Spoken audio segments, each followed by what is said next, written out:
Imagine a magnificent life where you can master anything you want to, where time is not a barrier. Struggles and challenges you face can be overcome. You can create ultimate control and access higher potential that brings joy and fulfillment in your life. To achieve this, we must first empty our mind to be open for new possibilities before we can launch into infinite heights. In the words of Zen Master Shinryo Suzuki, in the beginner's mind, there are many possibilities, but in the expert's mind, there are few. Join me, the maestro Vincent Chang, as we uncover the secrets to going from zero to infinity. Hello, everyone. Welcome back to another episode of Zero to Infinity. I'm so excited today to talk to you about more about where I'm at and this journey. Yes, you've heard a lot about struggles in the past and where I want to go in the future, and a lot of concepts of how to deal with these inner conflicts. And I want to share with you, a recent experience. Building a business isn't easy, right? That's why so few people do it. Writing a book isn't easy. Very few people do it. But yet, why don't we do it? What is holding you back?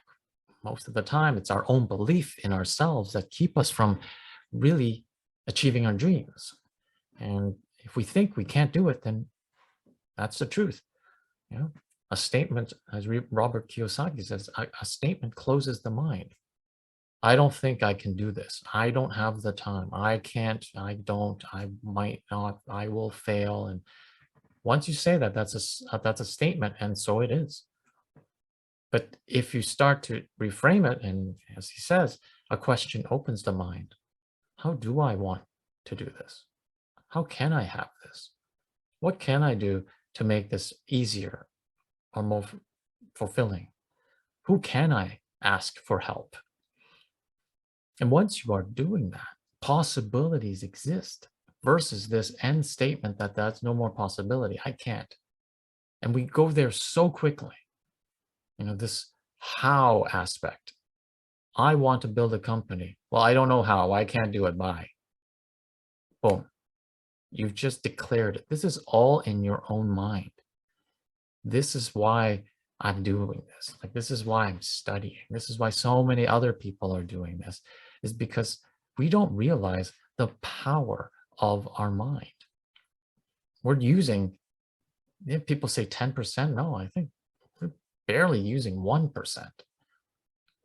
Now think about what are you actually using it for? All that knowledge that we studied in primary and high school, like the Pythagorean theorem, what good is that when I'm depressed? Solve that equation for me.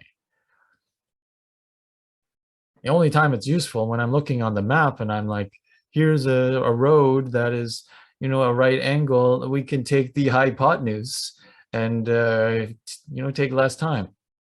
Great. I save 10 minutes. But what's the real essence?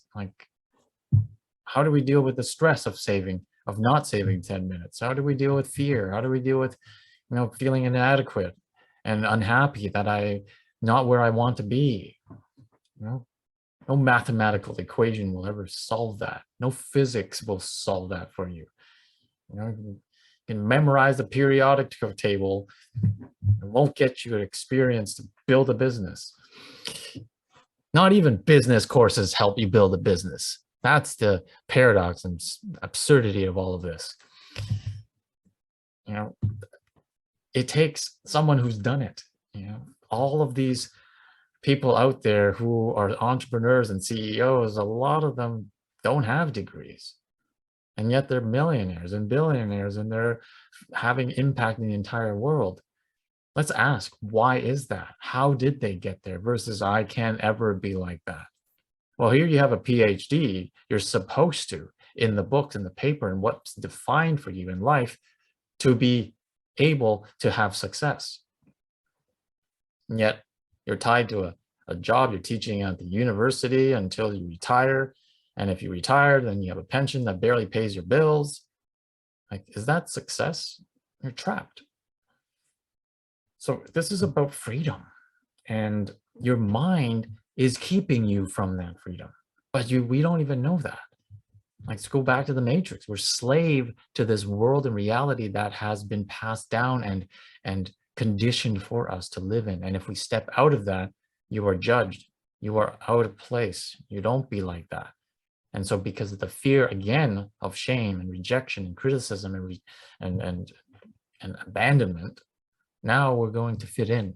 We're not going to do something that will make us feel that pain.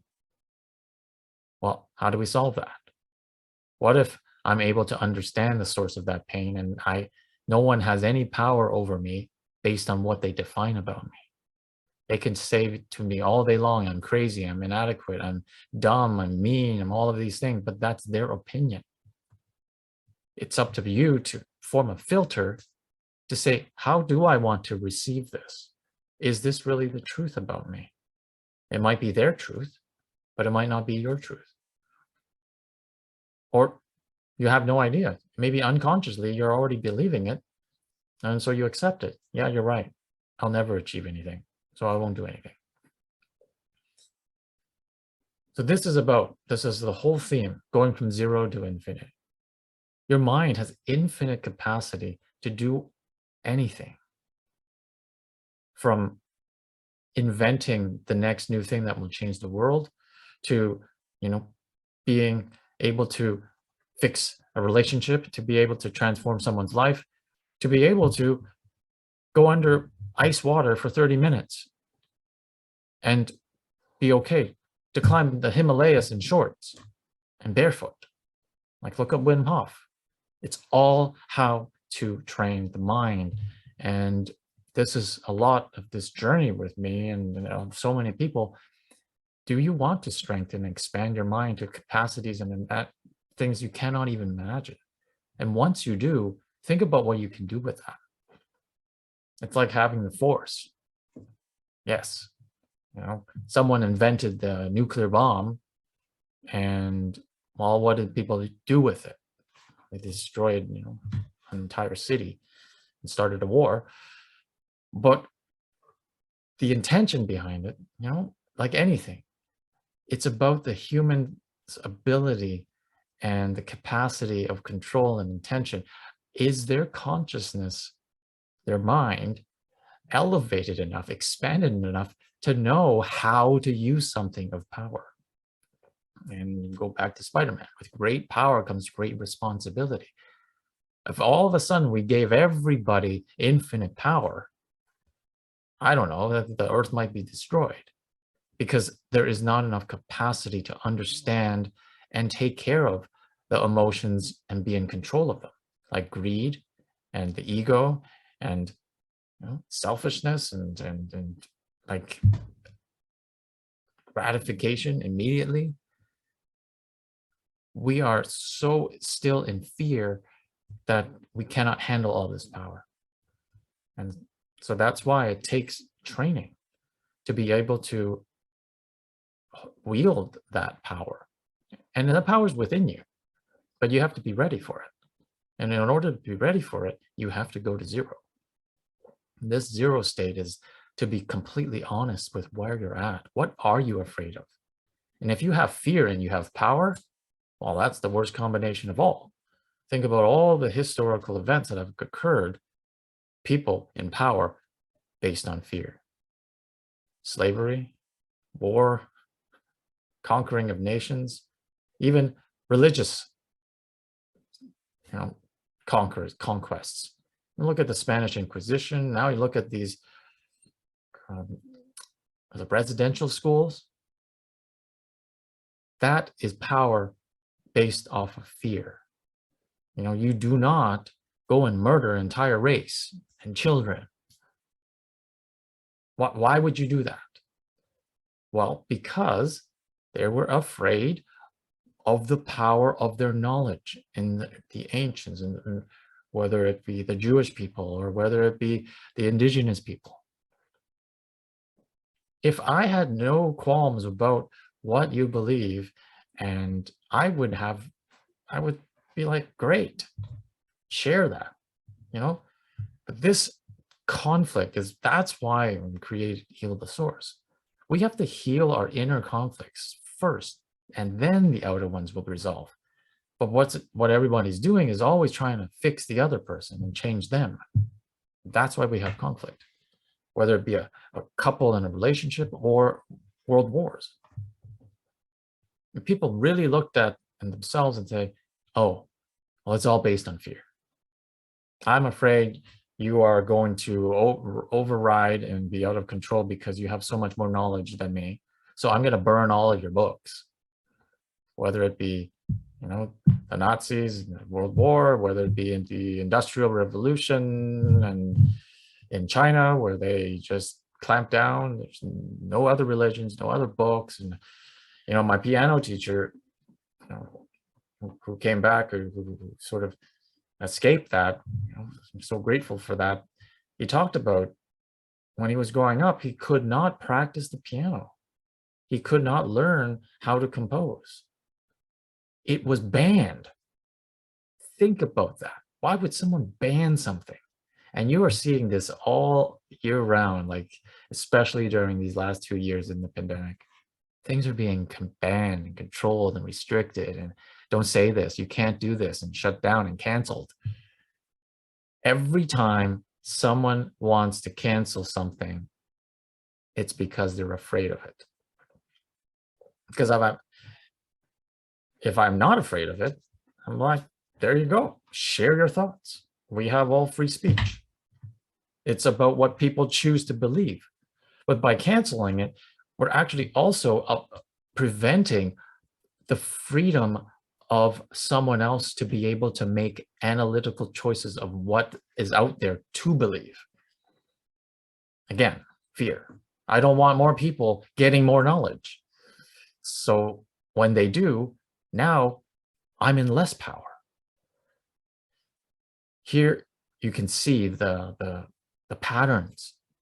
So I want to encourage you to tap into your power, not with fear, but you have to understand your fear first. What are you really afraid of? And I forgot who said that. Maybe it's Nelson Mandela, where it's like, we're not afraid of the weakness within us.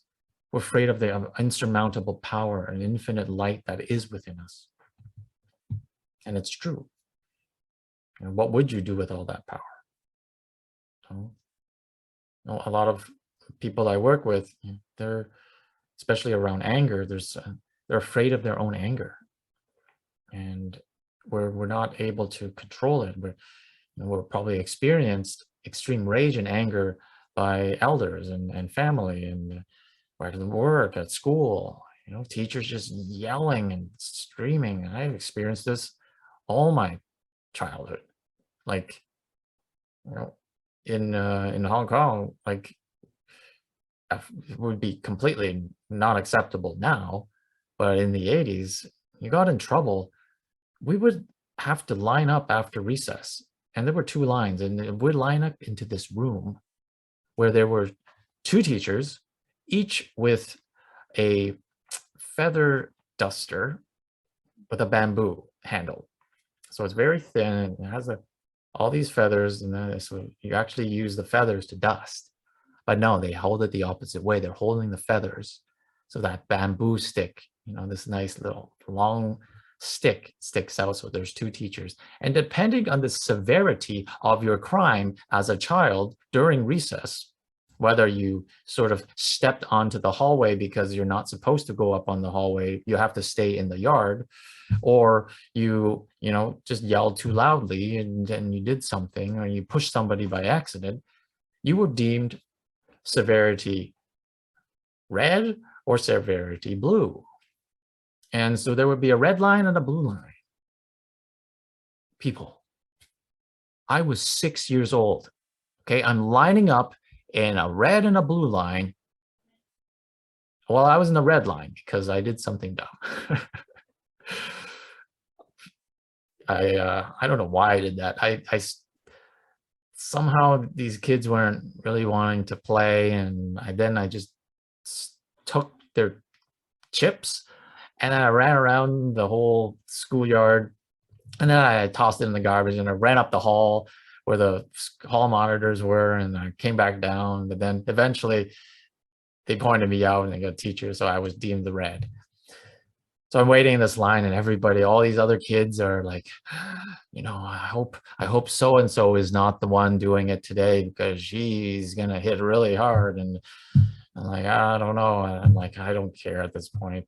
So I go in there, and you see it. You actually hear it. It's like on your hand. Like, you remember, these are like we're little kids here. And you got this adult with this thing, and we hold out your hand, and they go, "Fuck, fuck." So you get 2 hits if you're in the red zone, if you get 1 hit in the blue zone. Now, as I'm in the line, there's like, hey, everybody, remember, don't flinch. If you withdraw your hand as there's film, you actually get another dose because you've shook, like, took out your hand. And my goodness, how then now I'm totally in fear. I'm in fear at recess.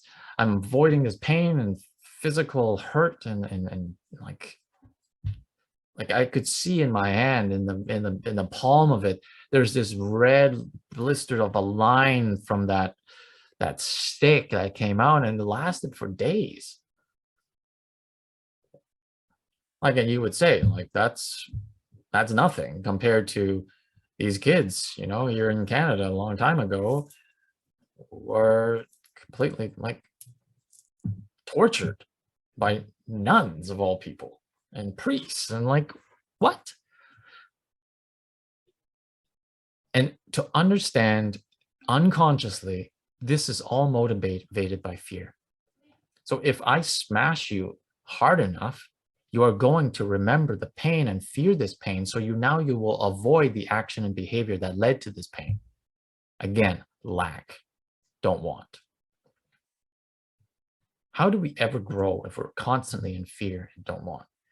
That's why I'm challenging you. I'm encouraging you to tap into the want state and the infinite potential of your mind, and to approach power with love, with compassion, with collaboration. So if you had infinite power, what would you do with it? Well, if you're in that higher energy, the first thing you do, the only thing you want to do, is help other people. That's all. Because the other is to prevent anybody from doing anything else, and you actually destroy other people. The person you want to help first is yourself, because we can't help anybody if we ourselves are stuck. So by understanding who you are, what you're afraid of, and why you're afraid of it, maybe there's a dream. You've always wanted to see that the world could live this way. Well, that's my dream. That's why Heal the Source came out. Instead of years and years and years of therapy, where I'm like, yeah, there's a great resource there, great healing there. But the pandemic made me think, is that limited? Is there other ways? What if someone could transform radically in 90 days? What would that be like? And so here I now had a thought, and that thought led to something bigger, more power, versus being, stuck with what I know. How do I know more? So I began to research and read and test it on myself and work with it. And in a month, like, my whole mindset radically changed. And through that power, well, what do I want to do with it? I'll continue to do the work within myself and then help other people. So if people, you can check it out, like healthesource.com.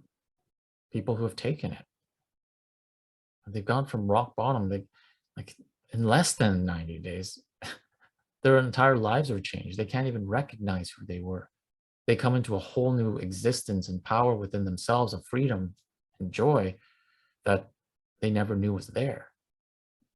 Well, why can't we all live like that? See, that's power, the power of choice, the power that you get to create the life you want versus you have to accept the life you're given and then suffer through it. Well, that has no power, but we're conditioned this way. We're conditioned to be in a place of no power. Unconsciously, we always think we don't have a choice. You go to school, go to class, recess and playtime is only 15 minutes at this point in time, which is deemed by someone else. Then you go home, dinner is this time, you have to sleep at this time. Again, you're restricted, constricted into regulations and rules by someone else, which means you are submitting to the power of someone else. But yes, I mean, as a child, we do need guidance. But with that restriction, we lose all sense of freedom and creativity. Now I only know how to operate by someone else's schedule, their time. And that's why the previous episode is about rest. We don't know how to use our own time. We want someone else to tell us because that's what we're used to. So this is about true power. How do you want to spend your time? Let's use this perspective. If you don't exist tomorrow, how would you spend today? Wow, I probably will spend with people I care about, maybe bring a lot of joy, help someone along the way. Like you're, we're not, I would say, I would like more of us to think bigger, think more expansive, to use the power of our mind. And yes, that's how we go from zero to infinity. I think to this day, there's no limit to how much the brain can actually hold and its capacity for data. Computers are modeled after our brain, and it's so primitive compared to what we're able to do in our mind. The belief is able to heal someone from cancer. Just the belief. And doctors are like, oh, how did this happen? Oh, a fluke. We don't study enough of the actual true power. We dismiss it because it's what's not known. Versus if we start to explore more and more what we don't know, that's true power. That's how we collaborate. Yes, there's time to discuss and debate and have discussions around what we do know, and great. But oftentimes that leads to arguments and differences and conflict. Then it leads to more and more, and then we get disconnection, then we get war, then we get conflict, and it repeats itself. To truly shift the entire level of consciousness in this world, we have to focus on something completely different. That's the whole basis of Star Trek. Like Star Trek is the model for like the next level of humanity, because they're focused on what they don't know. They're so focused on what they don't know that their entire economic system is eradicated. It's completely different. Everyone is collaboratively supporting and committed to what they don't know, which is what more is there in space? What more is there in our human capacity? What more is there to learn in technology and connection and things like other beings, aliens and races, and there's cultures, and like that alone will change this world if we're only focused on what we don't know. And we just are so curious, and we have this drive, and through this process we will discover infinite possibilities. Think about all the inventions that have happened across history. Case in point would be traveling. Well, back then it's horse and carriage. It takes maybe 5, I don't know, 10 days, I have weeks to go from Toronto to Vancouver. Well, maybe you have a thought. Say, I want to go there in less time. I want to go there in 4 days. Oh, I don't know how. How is that possible? It's impossible. No one can go there in 4 days. Look at all these statements that determine I don't know and end, and then you give up. The key here is taking that don't know and understanding it. Socrates said it, and I'll quote him again. It's like he went around saying, know thyself to everyone. And the student says, Master, do you know yourself? And he says, I don't know, but I understand that don't know. The power behind understanding the don't know. I don't know how to get there in 5 days. That means there are infinite possibilities in which I can know. That's how we innovate. That is how we are going to have solutions for everything and go places where no one has gone before. So if I continue to focus on this don't know, well, 5 days, how can I? Well, I would need something a lot faster. I would need something with a lot more energy. What is there? Well, the only thing here is like a steamboat. Well, what if I put the steamboat onto a carriage for the horse? Would that go faster? Okay, what does it? And you have Henry Ford creating the motor vehicle.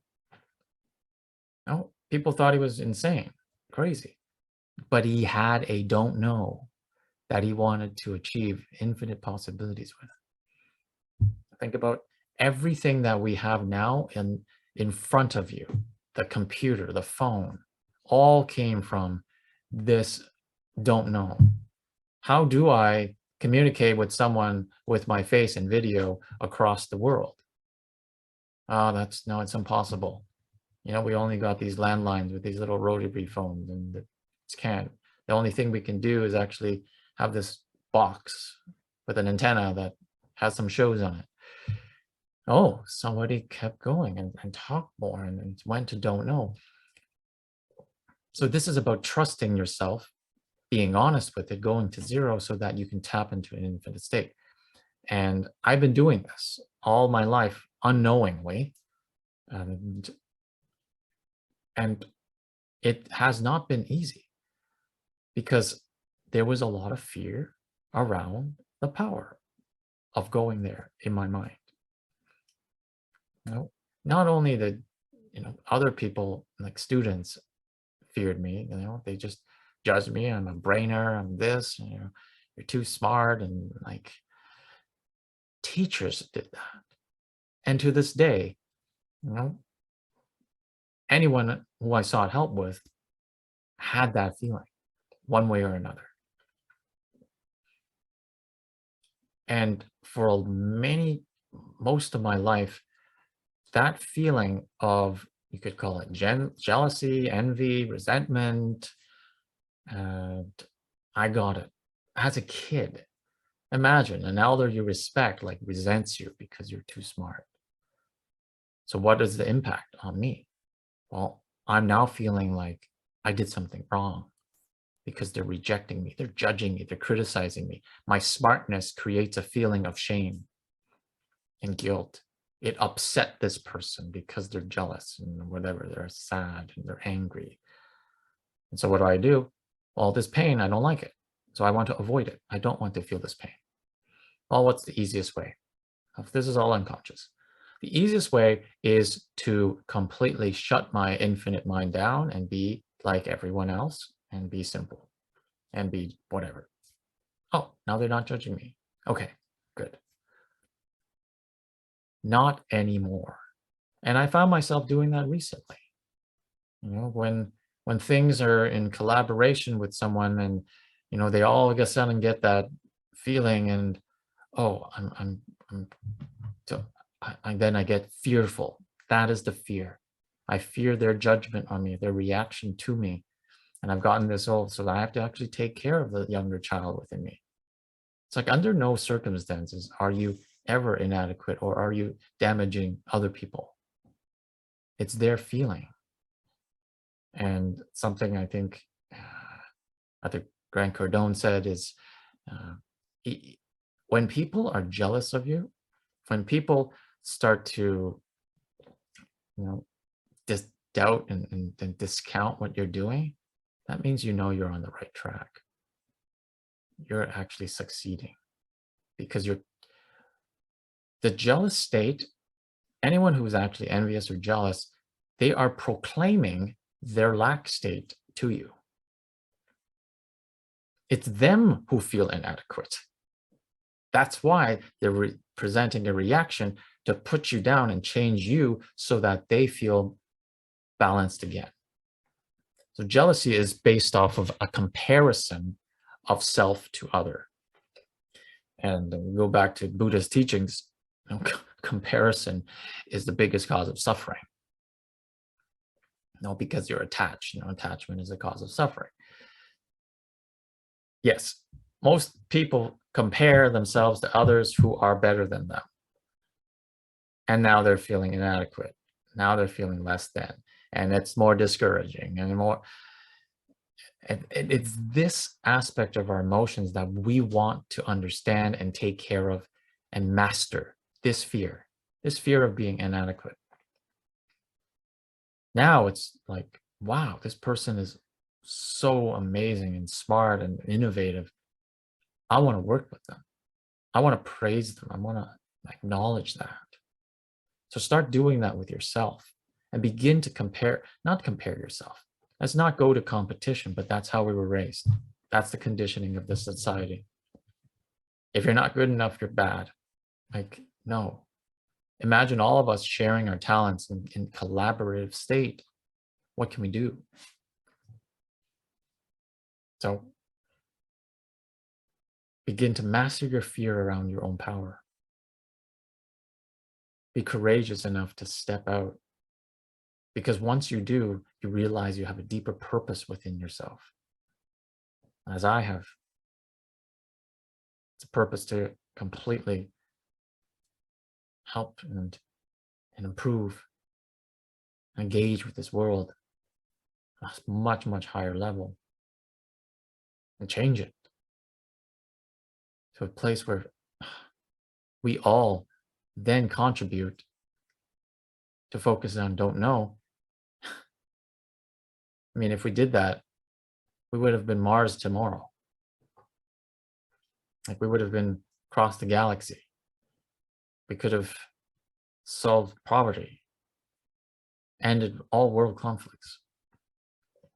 This is what each of us has the power to do, but we have to first master it within ourselves. So here I am saying, don't be afraid of your infinite power. And if you are, well, get to the source. Let's heal it. Let's understand it, master it. And with mastering it, now you're going to use that power for good. That's all you can use it for if you are not in fear. So until next time, you can always check me out, healthesource.com.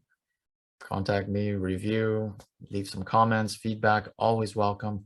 I love listening and honoring what you have to say so that I can better serve you and give you great content and share more of my story. So thanks again for listening. Until next time, going from zero to infinity. You've begun this incredible journey to infinite mastery. To reach infinity, you must first get to zero. Be open to learn so that you can become a master in whatever you desire. Infinity is possible when you master and leverage time to your advantage. Subscribe to the Zero to Infinity podcast with Maestro Vincent Chang to gain ultimate control and realize higher potential. Visit my website at vincentchang.ca and healthesource.com to learn more about creating success and balance in your life so you can master anything.